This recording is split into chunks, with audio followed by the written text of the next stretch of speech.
Pemilihan umum di Indonesia telah diadakan sebanyak berapa kali? A.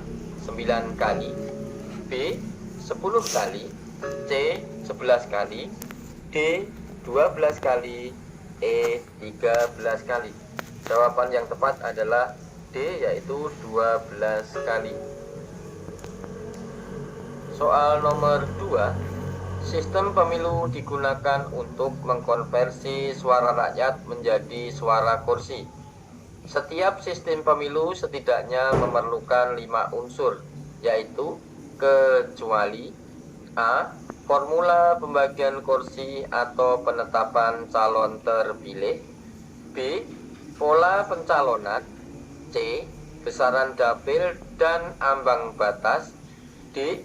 Model penyuaraan, E. Sistem kepartean. Jawaban yang tepat adalah E, yaitu sistem kepartaian. Soal nomor 3. Menurut Undang-Undang Dasar 1945, gubernur, wali kota, dan bupati dipilih secara A. Demokratis, B. Penetapan presiden, C. Demokratis melalui mekanisme internal partai politik, D. Langsung oleh rakyat, E. Aklamasi oleh Dewan Perwakilan Rakyat Daerah. Jawaban yang tepat adalah A, yaitu demokratis. Soal nomor 4. Lembaga negara yang merupakan satu kesatuan fungsi penyelenggaraan pemilu adalah A. KPU dan Bawaslu, B. KPU, Bawaslu, dan Mahkamah Konstitusi, C. KPU, Bawaslu, dan DKPP, D. KPU, Bawaslu, TNI, dan Kepolisian, E. KPU, Bawaslu, dan Kejaksaan. Jawaban yang tepat adalah C, yaitu KPU, Bawaslu, dan DKPP. Soal nomor 5.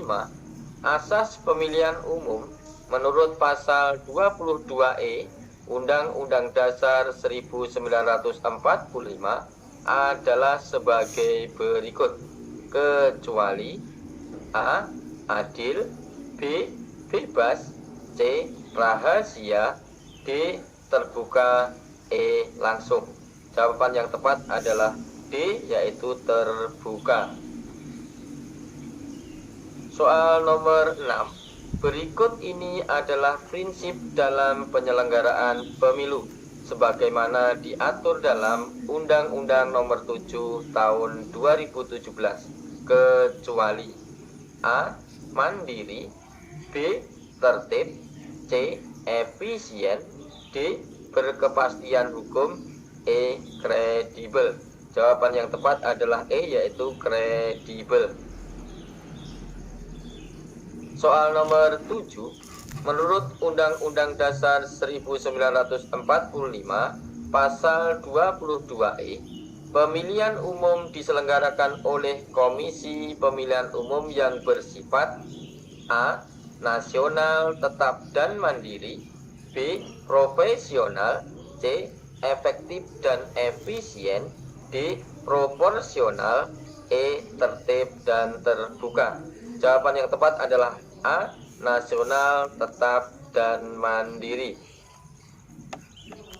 Soal nomor 8. Di bawah ini yang bukan merupakan persyaratan dalam mewujudkan pemilu yang ideal adalah A. Adanya pemerataan bobot suara rakyat, B. Adanya lembaga pengawas pemilu yang mandiri, C. Adanya kebebasan untuk mengetahui dan memperbincangkan pilihan, D.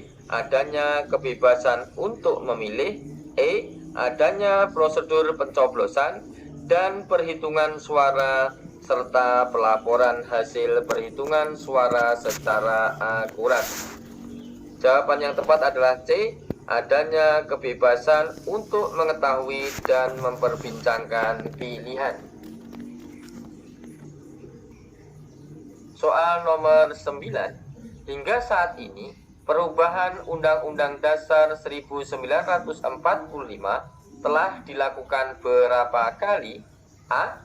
2 kali, B. 3 kali, C. 4 kali, D. 5 kali, dan E. 6 kali.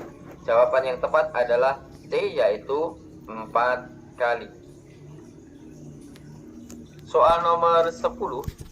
Yang dimaksud pelanggaran administrasi pemilu adalah A. Pelanggaran terhadap ketentuan pidana pemilu yang diatur dalam undang-undang dan penyelesaiannya melalui peradilan.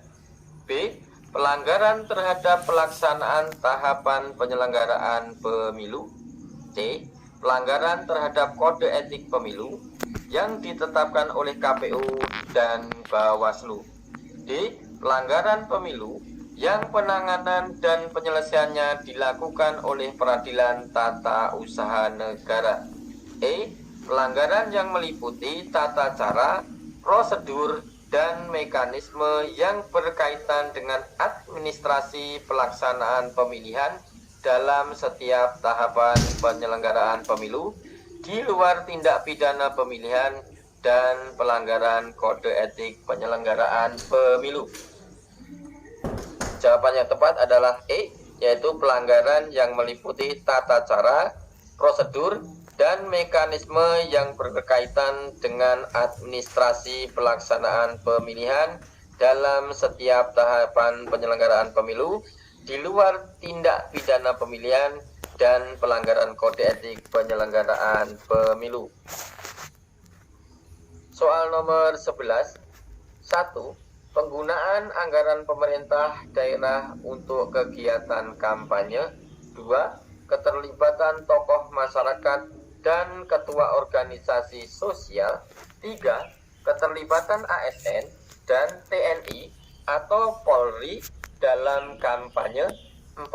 Keikutsertaan pejabat negara yang telah mengajukan izin cuti kampanye.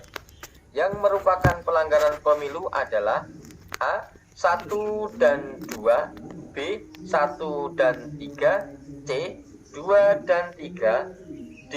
2 dan 4, E. 3 dan 4. Jawaban yang tepat adalah B, yaitu 1 dan 3. Soal nomor 12. Tugas, wewenang, dan kewajiban PPK diatur dalam Undang-Undang Nomor 7 Tahun 2017 pasal berapa? A. Pasal 52, B. Pasal 53, C. Pasal 54, D. Pasal 55, dan E. Pasal 56. Jawaban yang tepat adalah C, yaitu pasal 54. Soal nomor 13.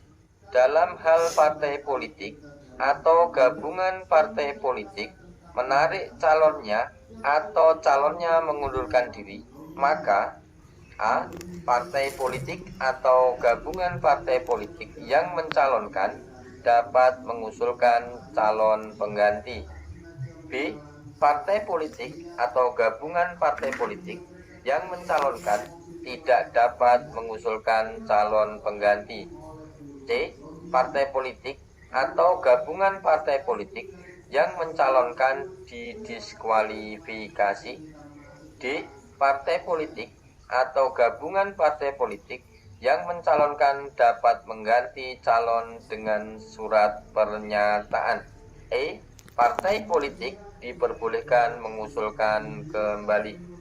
Jawaban yang tepat adalah B, yaitu partai politik atau gabungan partai politik yang mencalonkan tidak dapat mengusulkan calon pengganti. Soal nomor 14. Di bawah ini adalah bentuk pelanggaran kode etik penyelenggara pemilu kecuali A. Keberpihakan terhadap salah satu peserta pemilu. B. Anggota Pawascam membiarkan tindakan pelanggaran hukum yang dilakukan oleh PPK. C. Dengan sengaja tidak memberitahukan pilihannya kepada orang lain. D. Melakukan tindakan yang melampaui batas kewenangan. E. mengeluarkan pendapat untuk mendukung salah satu peserta pemilu? Jawaban yang tepat adalah C, yaitu dengan sengaja tidak memberitahukan pilihannya kepada orang lain.